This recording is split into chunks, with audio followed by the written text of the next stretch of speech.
Radio à vous l'été, l'esprit patriotique. Nathalie Lopio, merci quand même d'être avec nous en ligne depuis Lomé et où vous allez commenter, analyser également l'actualité sociopolitique au Togo à part ce forum sur la paix, la sécurité au Togo.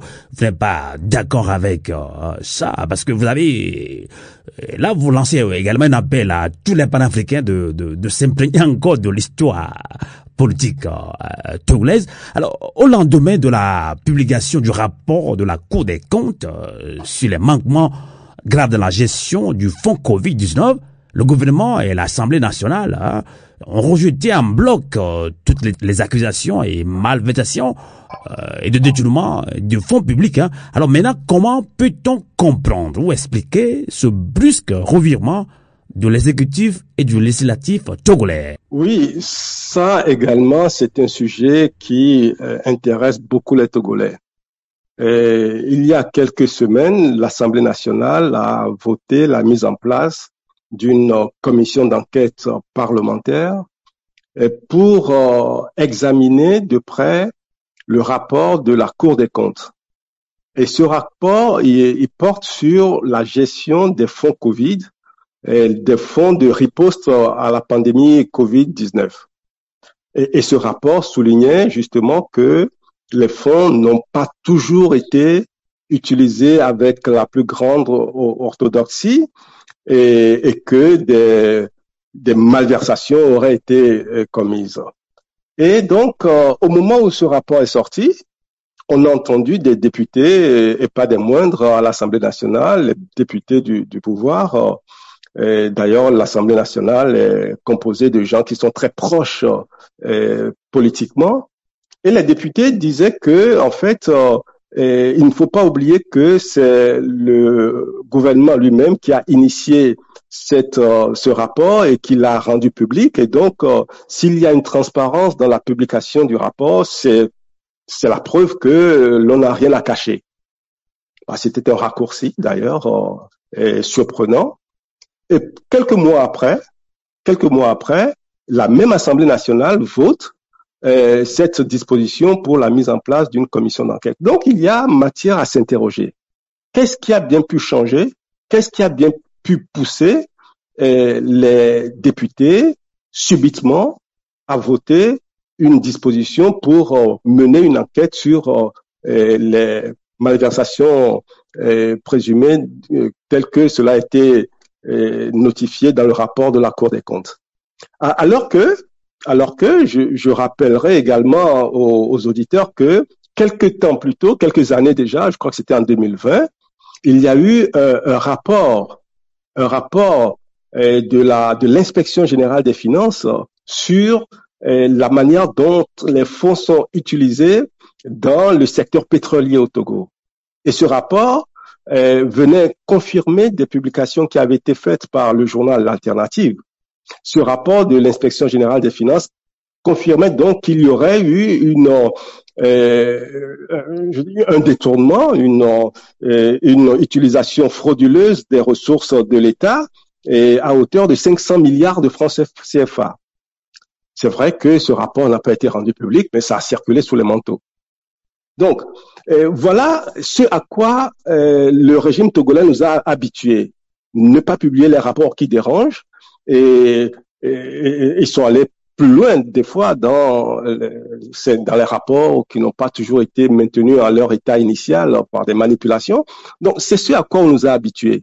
Et soudainement, aujourd'hui, on voit que l'Assemblée nationale initie une mission d'enquête parlementaire. Donc, tout cela, ça appelle à interrogation et on se demande, en tout cas, moi, je me pose la question de savoir si c'est parce que les fonds dont il est question pour la riposte Covid sont essentiellement venus de l'extérieur.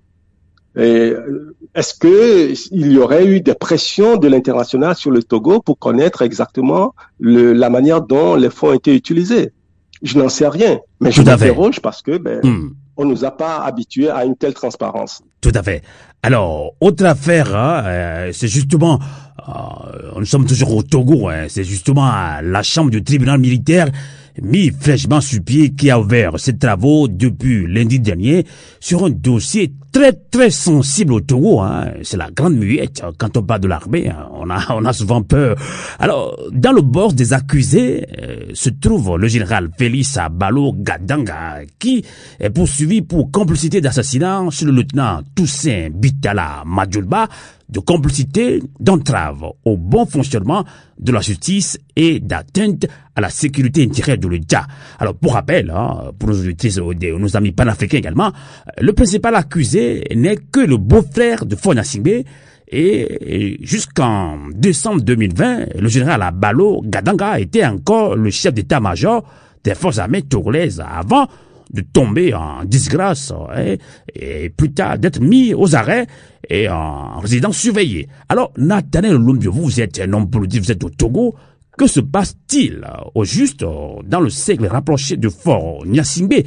Alors, comme vous l'aviez dit dans une de vos dernières réflexions, s'agit-il d'une envie subite de Faure Gnassingbé de faire ménage autour de lui, ou est-ce que c'est une nouvelle tentative de diversion pour endormir l'opinion publique nationale et internationale? Écoutez, moi, je vais d'abord profiter de votre micro pour témoigner le profond respect que j'ai pour l'institution militaire. Je parle de l'armée togolaise, pour qui j'ai un profond respect, parce que la très grande majorité des militaires togolais vivent exactement les mêmes choses que l'ensemble de la population togolaise, c'est-à-dire une vie difficile économiquement, les privations de liberté, on n'est pas dans un état de droit. Donc, la grande majorité des militaires togolais ont des vies qui sont similaires à ce que vivent également les civils. Donc, il ne faut pas mélanger. Et bien sûr, il y a quelques hauts gradés, quelques généraux qui ont posé des actes absolument inacceptables depuis l'arrivée de Faure Gnassingbé au pouvoir. Mais il faut vraiment éviter de mettre tout le monde dans le même panier. Je tenais d'abord à dire ça. Maintenant, l'affaire Madjoulba est une affaire extrêmement triste et grave pour notre pays, parce qu'il s'agit de l'assassinat d'un colonel de l'armée à l'intérieur d'une caserne militaire, un chef de corps, et ça n'est pas n'importe qui. Et pour se permettre un tel acte audacieux à l'intérieur d'un camp militaire, il fallait avoir le culot de le faire. Aujourd'hui, nous assistons à un procès dans lequel 7 personnes sont devant la barre. Moi, ce que j'espère, c'est que la vérité va sortir de ce procès. D'abord pour la famille du feu colonel Madjoulba. Malheureusement, son épouse aussi vient de décéder récemment, a-t-on appris, ce qui est extrêmement triste. Les enfants sont là. La moindre des choses, c'est que j'espère du fond du cœur que ce procès ne sera pas quelque chose de superficiel, mais qu'il ira au fond des choses pour permettre aux enfants, aux malheureux enfants, de comprendre ce qu'il s'est réellement passé. Vous savez, c'est aussi la première fois que nous assistons au Togo à un procès de cette nature. Et comme je le disais tout à l'heure pour la question de la mission d'enquête parlementaire, nous sommes dans le même schéma.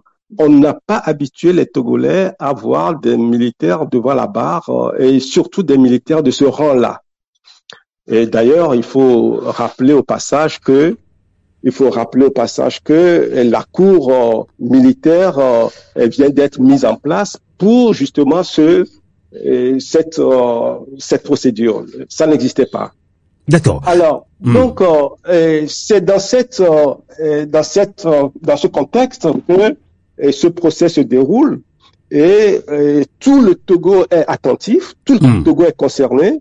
et nous espérons que ça va produire des résultats qui situent tout le monde.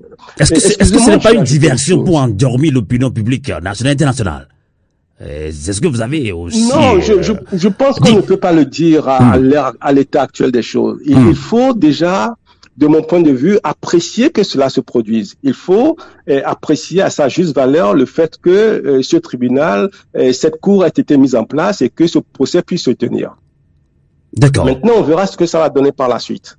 Tout à fait. Alors, ce que je voulais ajouter, c'est que traduire des hauts gradés devant une cour militaire, parce qu'il y a eu assassinat d'un colonel, d'un militaire aussi, eh bien, c'est une façon aussi de protéger l'ensemble des militaires, parce que tout le monde au sein de l'armée sait aujourd'hui que si quelque chose lui arrivait, eh bien, il y aurait un tribunal, il y aurait une cour qui se pencherait sur ce cas. D'accord. Donc, ça protège les militaires. D'accord. Ce que je souhaiterais, excusez-moi pour terminer ma réflexion, ce que j'espère, c'est que l'on puisse également traduire les militaires qui tuent des civils, qu'on puisse aussi les traduire devant un tribunal, pour que les civils aussi se sentent protégés de la même manière. Tout à fait. C'est cela que je voulais souligner. Alors, Nathaniel Lumpio, on sait très bien, nous Togolais d'ailleurs, on le sait, même les panafricains, certains panafricains le savent également, l'armée a pris trop de poids dans la gestion du pouvoir au Togo. Maintenant, il y a un procès. Est-ce que c'était prévisible selon vous? Est-ce que vous êtes étonné, vous en tant que homme politique? Ben, écoutez, je disais tout à l'heure que nous ne sommes pas au Togo, aucun Togolais n'est habitué à ce type de transparence. Il y a déjà eu un nombre d'affaires considérables au Togo qui n'ont jamais atterri sur les bureaux du procureur de la République. Donc, c'est surprenant. Et là également, on s'interroge, qu'est-ce qui a motivé le gouvernement togolais? Qu'est-ce qui a motivé le régime pour que... Surtout Faure Gnassingbé. Qu'est-ce qui a motivé Faure Gnassingbé? Qu'est-ce qui a motivé le chef de l'État pour que cette cour soit mise en place?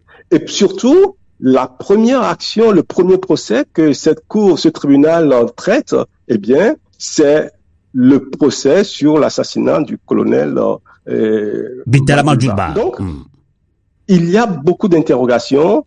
Mais pour le moment, constatons le déroulement des choses et on appréciera par la suite. D'accord, c'est le wait and see. En tout cas, le peuple togolais suit également ce procès de près. On va voir ce que ça va donner plus tard.